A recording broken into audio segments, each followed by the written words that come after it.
Hey, Dre Crawford here, Recovery One Drones, folks.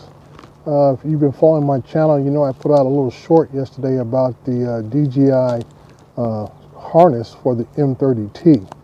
Well, today I'm doing a little more in-depth video to show you the quality of it and how it hooks up to the RC Pro Plus controllers. So as always, hang on, enjoy the ride, and please subscribe and leave a comment or two if you so desire. I appreciate that. Now this is the harness right here from DJI.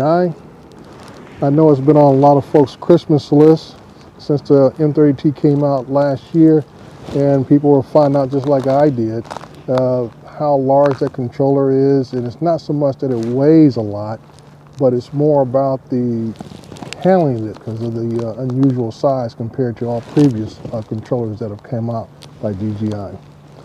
Just to give you an idea about this, it has a mesh design into the shoulder parts with a thin fabric so it doesn't dig into the shoulders. It comes to an evenly patch right here. It comes right about the back of your shoulder right here, and it's just very comfortable. The controller itself is not very heavy. On the bottom of this, it has two nice steel safety clips attached to the holder on the controller. So that's what I like about it more than anything else. It was thought out fairly well. I haven't seen any problems yet. Now I'm going to show you the controller itself. RC Plus controller. As you see in the front here, it has a lot of buttons on it and everything else just on the front. But also on the back of the controller, you have several buttons on the back. And also some buttons right here that go along the sides. So even when you're holding this in your hand, you can see that even where you may touch places, the rest of your hands, you're touching buttons, potentially touching buttons all along the front and the back of this controller. So having this harness kind of helps you, counterbalance the weight of the controller itself. So it can help you out. So actually you can take your hands off of it and place your hands flat and don't have to worry about dropping it, falling out of your hands or something of that nature. So I'm going to go ahead and put the strap on, and then we're going to go from there. We go. Like I said, it's more like a over-the-shoulder type thing. So it's almost like if you're a female, it's almost like putting on a bra. So we're going to put it on this right here. You got a helicopter flying over.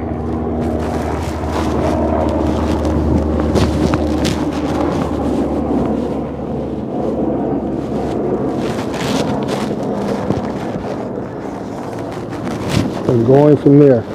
It's a little tight today because I have on my safety jacket, so it's not too bad. I have a hook there and a hook in the front. What we'll have to do is pull up the handles.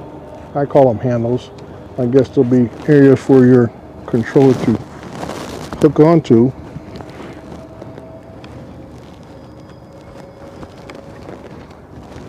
We step back so you can get this all on the camera. From there,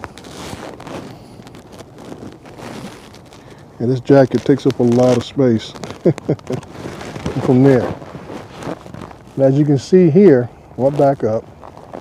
I can take my hands off the controller, and it sits pretty much flat in front of me, and going from there. So I don't have to have my hands on the controller at all times. I can go from there, and it also makes it easier when I hold the controller, that I don't have to have a hard grip, that I can rest it just on the sides of the controller, which is a nice place, and do the thumbs. And also, if you're an old style guy like some folks are, who are pinchers, it allows you to pinch a lot more easier with this harness because it's already balanced. You don't have to maintain it from the controller holding up with the harness, and also against your abdomen area. The controller lays there and pretty much stays flat at a 90-degree angle. So those are some of the wins in this situation here. So if you get an opportunity, I know I got mine as a notification from DJI that it was available. I bought it right away. The price is around 35, 36 bucks for this item, and they charge shipping, so I was not happy about that. I could have drove to the warehouse and picked it up and saved me about 10 bucks in shipping costs. but it is what it is. But like I said, I'm gonna go ahead and fire up the drone, fire up the controller, and I'm gonna go ahead and take a little flight here. I'm over here by the railroad station in the city, which is in Class D airspace, so I will have to activate my my coverage here, my geo zone unlocking, and I'll ask me for my please confirm authorized required in this flight area. I take responsibility for the flight. Hit OK. Another thing here, I need to, as I always do, I always make sure that I activate my hotspot, just to make sure everything is current. Because I haven't flown this drone in probably a good month. The flight checklist looks good. Got a train going on, so let's see if we can catch a train here. Taking off.